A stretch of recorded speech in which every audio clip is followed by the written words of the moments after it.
Boa noite a todos. Eu gostaria de agradecer a presença dos colegas que estão fazendo parte aqui da pós. É um prazer muito grande trabalhar com vocês. Gostaria de agradecer a presença dos demais professores e das pessoas que compareceram para a nossa discussão de hoje à noite. Durante a minha apresentação, nós vamos deixar os microfones mutados para evitar que tenha ruídos que possam atrapalhar o som. Então, a programação de hoje, inicialmente eu vou fazer uma breve apresentação, chamando a atenção de alguns aspectos mais importantes em relação aos lipídios da nossa alimentação, juntamente com os comentários da doutora Juliana Machado, e a seguir o professor José Ernesto Santos fará a apresentação de um caso clínico. E depois nós abriremos para perguntas. Para não ficar muito extenso e cansativo, a ideia é que nós terminemos no máximo às 21h30. E aí eu peço a gentileza de todos, se tiverem perguntas ainda, elas vão permanecer no chat e depois nós responderemos. E para os alunos inscritos, conteúdo na íntegra, a parte da fisiologia, dos lipídios, vai ficar disponível na área do aluno para a aula não ficar muito longa hoje à noite. Bom, então nós vamos falar um pouquinho a respeito dos lipídios, incluindo óleos vegetais, gorduras e colesterol. Quando nós discutimos sobre lipídios, nós temos que nos lembrar que nós precisamos dos lipídios para a nossa sobrevivência, na nossa alimentação. Eles são fonte de energia. Nos alimentos, eles ajudam a dar textura, sabor, palatabilidade, a cor e até a conservação dos alimentos. Precisamos dos lipídios para transporte e absorção das vitaminas lipossolúveis. Então, nós precisamos deles para transporte e absorção das vitaminas lipossolúveis, proteção dos órgãos, composição das membranas celulares, são também isolante térmico e físico e precursores de vários hormônios. Existem várias formas de nós classificarmos os ácidos os lipídios, né? E particularmente em relação aos ácidos graxos, que são componentes dos triglicerídeos, existe uma classificação de acordo com o tamanho da cadeia carbônica, tá? Os ácidos graxos, eles podem ser classificados como tendo a cadeia curta, quando tem 4 a 6 átomos de carbono, a cadeia média, 8 a 12 átomos de carbono, e a cadeia longa, com mais de 12 átomos de carbono. E aí a doutora Juliana vai fazer um comentário contextualizando esses ácidos graxos em uma situação clínica importante que pode aparecer no atendimento de pacientes, tanto ambulatoriais como hospitalizados. Então, assim, sabendo da fisiologia, a gente tem que saber diferenciar a absorção dos TCMs, né, os triglicéridos de cadeia média e triglicéridos de cadeia longa. Os triglicéridos de cadeia média, quando a gente ingere, vai ser absorvido e vai cair direto na veia porta para ter substratos energéticos. Já os de cadeia longa, eles precisam dos ductos linfáticos, né, para ir para a sobrecábia, para ir então ser metabolizado lá no fígado. Então, uma situação em que eu tenho uma lesão de ducto torácico, ou então que eu tenho uma acitiquilose, que eu tenho um quilotórax, o tratamento nutroterápico desse paciente vai ser baseado em redução ou exclusão dos TCL e ofertar gordura em forma de TCM, né, que vai ajudar a tratar essa lesão do paciente. Uma linfangiectasia intestinal também, primária, né, aí o paciente tem que ter uma dieta às custas de TCM, para evitar que eles tenham ascite, que eles possam ter complicações de desnutrição com enteropatia perdedora de proteína. Ok, Vivian. Bom, para ilustrar e para trazer isso mais para a nossa vida real, para a nossa prática, né, para a aula não se tornar uma aula maçante, eu achei interessante trazer esse diário alimentar de uma paciente, chamando a atenção aqui, por que eu coloquei esse em vermelho, né, esses alimentos? Que, na verdade, todos os alimentos aqui, eles têm uma certa quantidade de lipídios, mas eu destaquei alguns que chamam mais atenção, que têm uma quantidade maior de lipídios em sua composição. Então, nós vamos chamar a atenção da importância de nós entendermos a composição em termos de lipídios desses alimentos e qual seria o efeito disso na saúde de uma maneira geral. Aqui nós vamos chamar a atenção da margarina, do leite integral, do bife, do azeite, da bolacha de água e sal, do ovo, do óleo de coco, principalmente. Bom, quando nós vamos discutir lipídios, nós não podemos deixar de falar das doenças cardiovasculares. Por que as doenças cardiovasculares ainda são tão importantes e tão estudadas? Porque são muito prevalentes.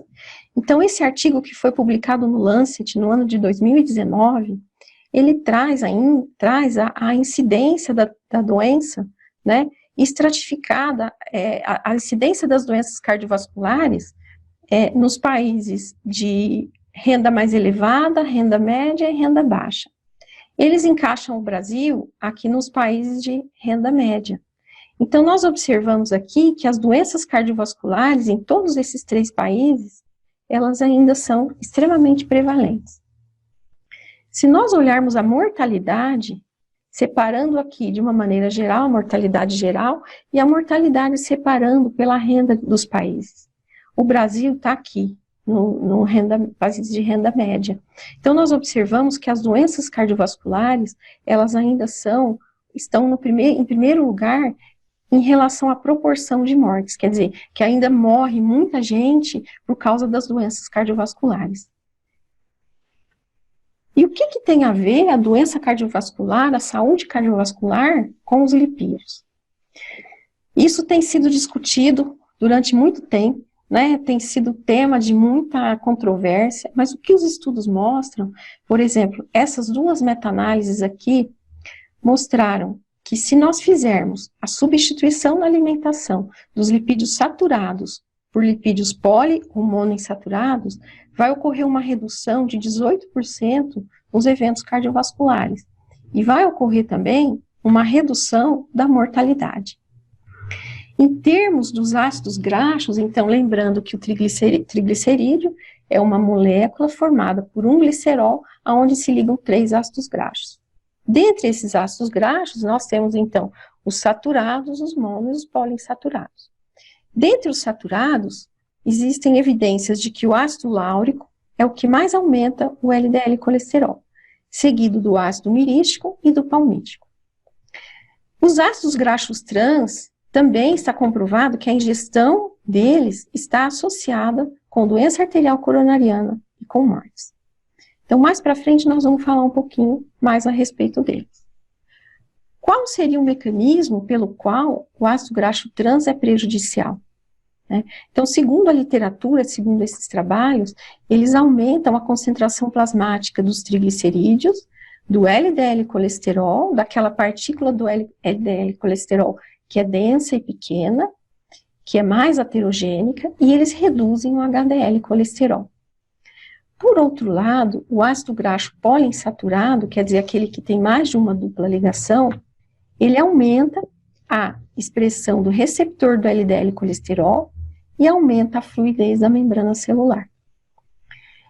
E os trabalhos mostraram também que o ácido graxo monoinsaturado, que só tem uma dupla ligação, quando a alimentação, na alimentação foi substituído o carboidrato pelo ácido graxo monoinsaturado, ocorreu redução de triglicerídeos, tanto em pessoas sadias como em pacientes com diabetes tipo 2. E quando nós falamos dos ácidos graxos, é importante nos lembrarmos que existem 2 ácidos graxos que são essenciais. O que significa isso? Significa que nós não somos capazes de sintetizar esses 2 ácidos graxos, que são o linoleico, que é o ômega 6, e o linolênico, que é o ômega 3. Se nós não sintetizamos esses ácidos graxos, nós precisamos ingeri-los na nossa alimentação, tá? E qual a importância, de se estudar esses 2 ácidos graxos, além deles serem essenciais? Quando é que será, que situação na nossa vida, na nossa prática, como nutrólogo, que nós poderíamos nos deparar, por exemplo, com um paciente que tem deficiência de ácido graxo essencial? Hoje em dia, todas as nutrições parenterais, elas são 3 em 1, quer dizer, elas vêm com lipídio, junto, com a glicose e os aminoácidos. Mas quando isso não acontecia, quando a nutrição parenteral era só composta de glicose e aminoácidos, não era raro se ver deficiência de ácido graxo essencial, né? Então, é uma situação para a gente lembrar disso aí na nossa prática clínica. Do ponto de vista metabólico, tanto o ácido graxo linoleico quanto o linolênico, após a ingestão, eles seguem vias metabólicas um pouco diferentes, porém, eles compartilham das mesmas enzimas.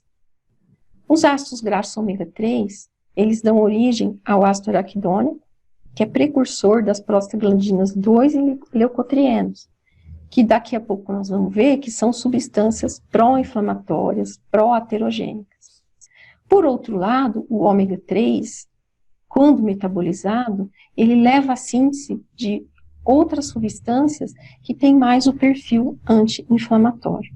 E quando nós ingerimos muito ácido graxo ômega 6, ocorre uma competição por essa enzima, principalmente essa enzima, e prejudica, então, o metabolismo dos ácidos graxos ômega 3.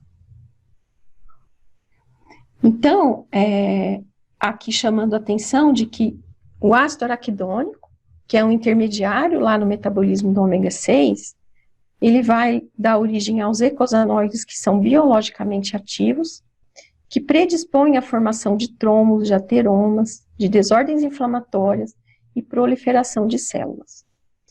Então, uma dieta rica em ômega 6, como é a dieta ocidental, que ela tem muito mais ômega 6 em relação ao ômega 3, ela desvia o estado fisiológico para um estado pró-trombótico, pró-agregação plaquetária, aumento da viscosidade sanguínea, vasoespasmo e vasoconstrição.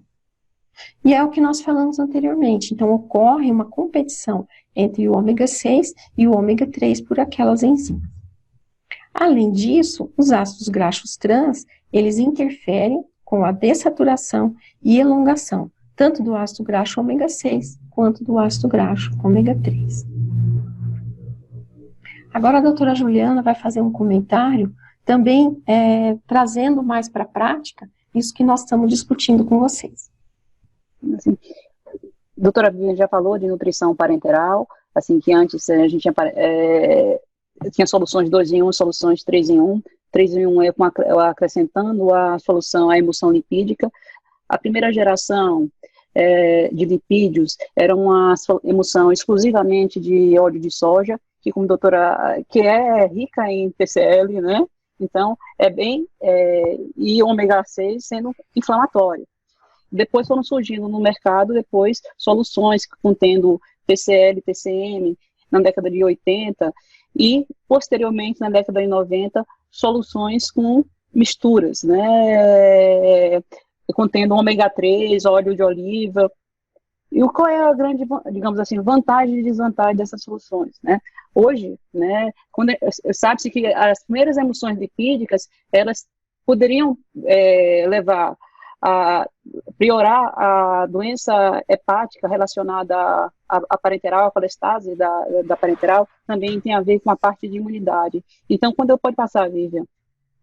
Quando a gente usa hoje soluções, né, eu tenho aqui no mercado hoje, né, a Intralipid foi a primeira geração das emulsões lipídicas, depois surgiu na década de 80 o Lipofudin, que é TCM, TCL, e depois foram surgindo novas soluções, né? O ômega vem à base de óleo de peixe, né? O Clean Lake, que tem óleo de oliva na sua composição, e a gente tem, vou dizer que esse blend, né, de Smurf Lipid, que tem TCM, tem TCL, tem óleo de oliva e tem óleo de peixe. O que é a vantagem, mas ainda não é uma evidência em se usar essas soluções mais novas. E tem trabalhos mostrando que em pacientes cirúrgicos que estão em CTI, que necessitam de nutrição parenteral, quando você utiliza uma solução enriquecida de ômega 3, ela diminui o tempo de internação, diminui o risco de infecção, tentando possivelmente por minimizar aquela cadeia inflamatória que as soluções de lipídio com ômega 6 têm. Né? Alguns trabalhos, alguns autores também falam, olha, eu estou com que uma das consequências da nutrição parenteral, e a gente tem que monitorar, é a hipertrigliceridemia em alguns pacientes. Então, A gente dá a nutrição parenteral em alguns pacientes, eles cursam com hiperglicemia. Então, às vezes, eu trocar uma solução que tem TCM, TCL, ou então só TCL, por uma solução que tenha ômega 3, né, em uma concentração um pouco maior, ou então em menos óleo de soja, a gente consegue controlar isso daí. E os trabalhos também sugerem que se eu tenho um paciente que desenvolve uma colestase relacionada à nutrição parenteral, a troca dessa emulsão lipídica, né, ou então a redução da dose, ajuda a tratar esses pacientes, né. É claro que eu estou falando aqui da composição de TCM, TCL na solução parenteral, mas nas fórmulas interais também, quando a gente quiser adquirir a fórmula, fazer a licitação no hospital, a gente pode colocar a descrição as custas de qual lipídio que a gente quer nessa fórmula.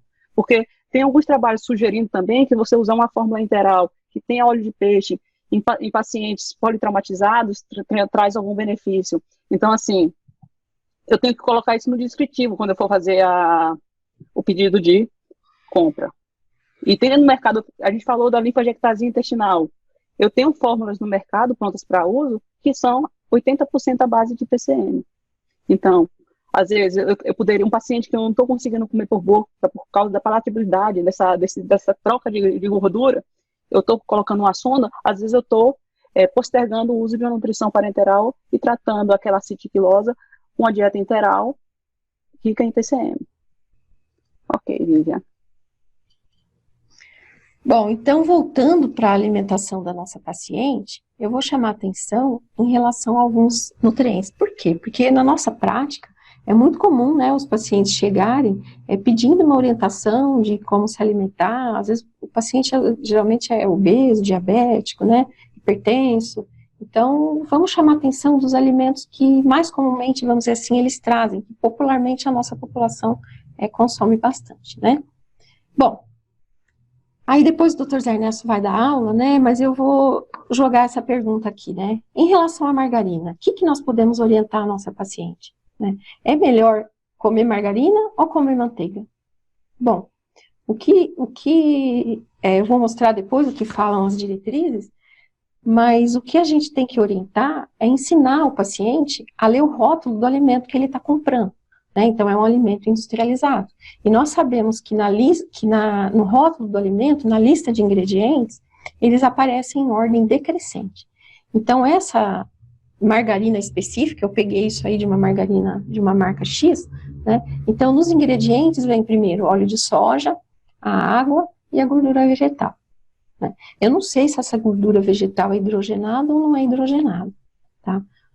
Qual a importância de nós sabermos se a margarina tem ou não tem, ou se algum alimento industrializado tem ou não tem a gordura vegetal hidrogenada? É aí que entram os ácidos graxos trans. Tá certo? Por quê?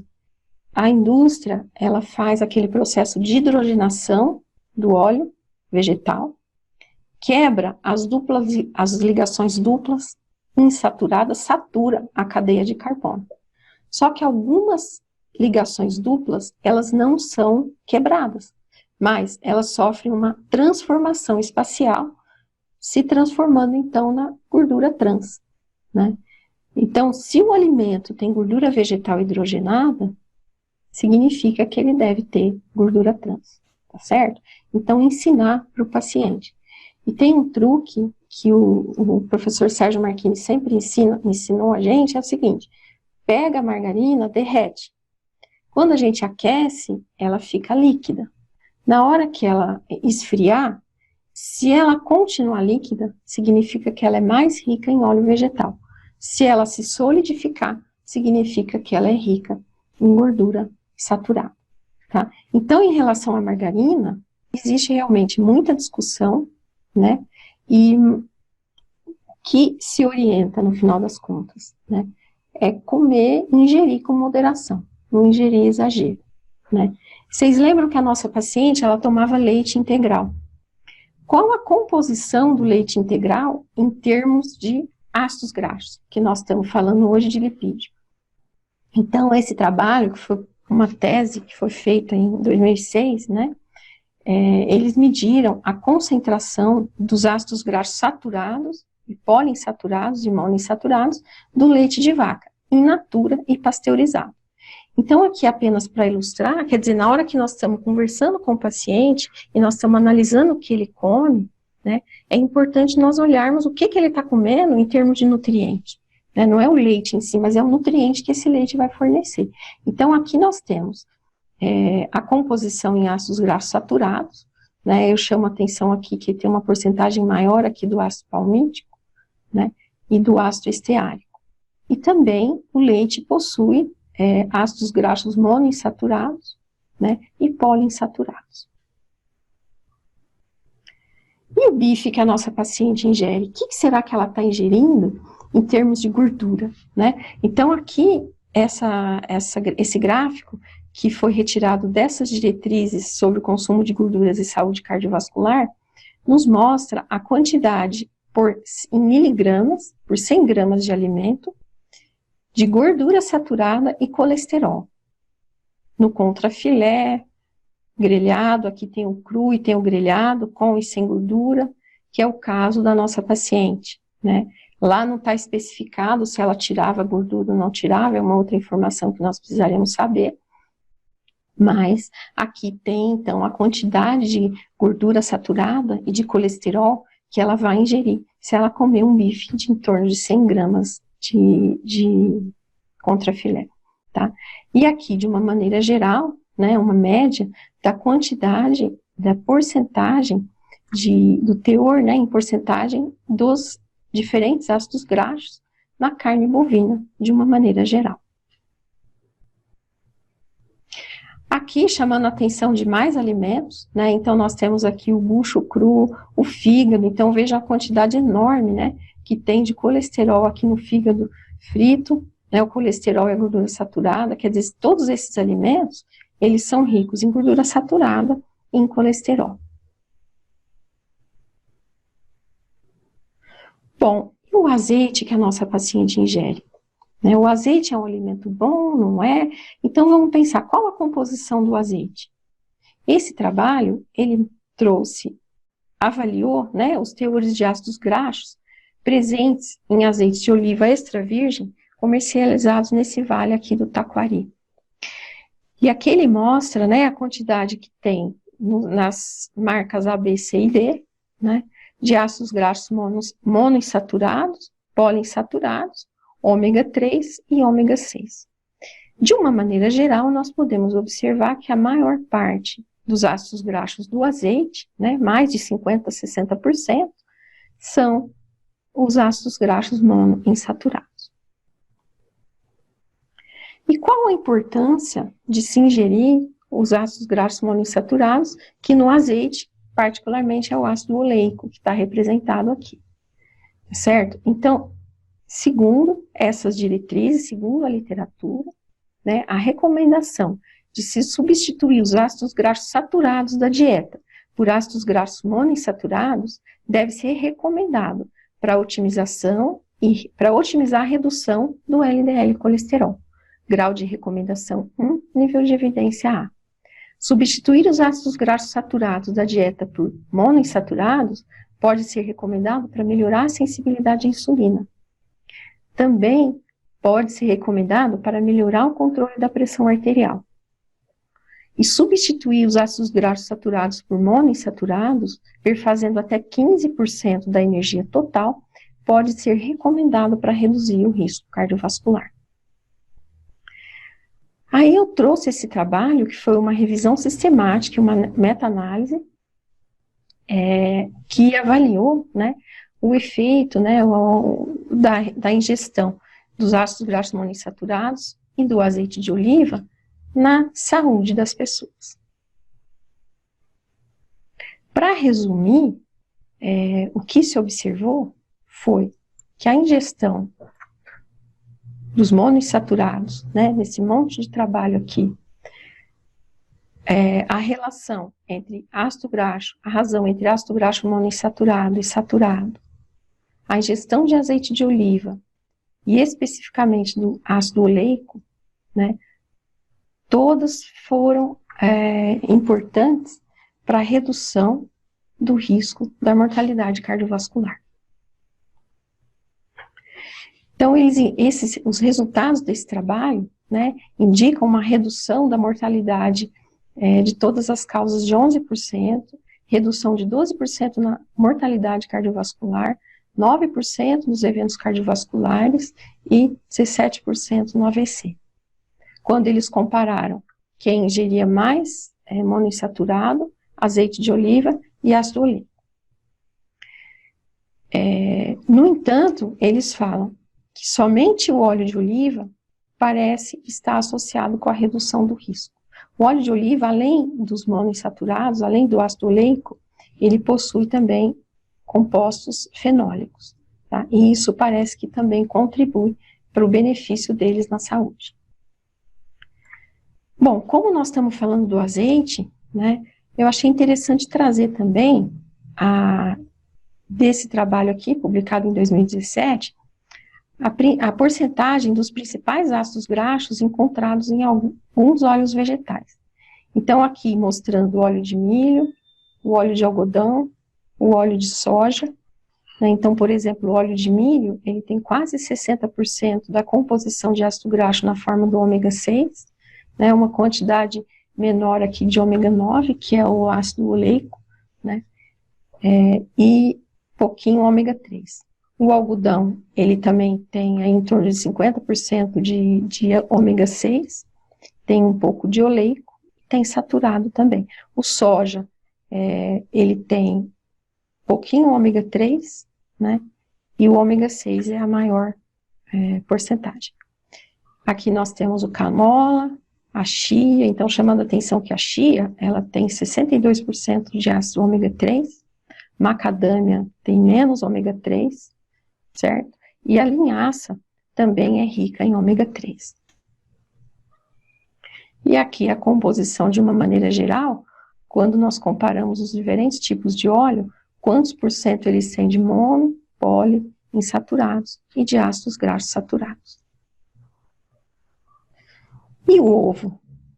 Existe muita polêmica, né, acerca da ingestão do ovo. Será que nós podemos comer ovo à vontade ou não podemos? Né? Então, segundo essas diretrizes, o ovo ele é um excelente alimento, né? Ele tem um baixo custo e ele é uma excelente fonte de vários nutrientes, né? Nós sabemos que teve uma época que o ovo ele foi condenado, não podia comer nenhum ovo, e atualmente parece que ele não é tão vilão desse jeito, né? Então, essa diretriz comenta que ele é rico em folato, em riboflavina, em selênio, colina, as vitaminas, todas essas vitaminas e minerais. Então, ele é um bom alimento. E a quantidade de colesterol dele varia de acordo com o tamanho. Pode variar de 50 até por volta de 250 miligramas. Então, o que é recomendado? Para auxiliar o controle da colesterolemia, né, é importante que a ingestão de colesterol diária seja menor do que 300 miligramas por dia. E o consumo de ovo, ele deve ser moderado, até 1 por dia, tá? Para a população em geral e restrito para diabético. Então, não é um alimento proibido, né? Um outro alimento muito discutido, que a nossa paciente, vocês lembram que a nossa paciente, ela frita o ovo no óleo de coco, né? O óleo de coco tem muita discussão, muita coisa que se fala a respeito desse óleo, mas o que nós sabemos é que ele é rico, ele tem ácidos graxos saturados. E segundo as diretrizes, os trabalhos que existem até o momento, que avaliaram o efeito do óleo de coco nas lipoproteínas, né, então não se recomenda coco e óleo de coco para tratamento de hipercolesterolemia. São necessários estudos adicionais para orientar o seu uso nas demais alterações metabólicas. Então, usar o óleo de coco pensando na redução da colesterolemia, isso aí não é recomendado. Lembrando que ele é rico em ácido graxo saturado. Um outro óleo bastante comentado também é o óleo de palma, né? O consumo de óleo de palma ou de alimentos que contêm grande quantidade desse óleo também não é recomendado para indivíduos que têm dislipidemia ou na prevenção da dislipidemia e das doenças cardiovasculares.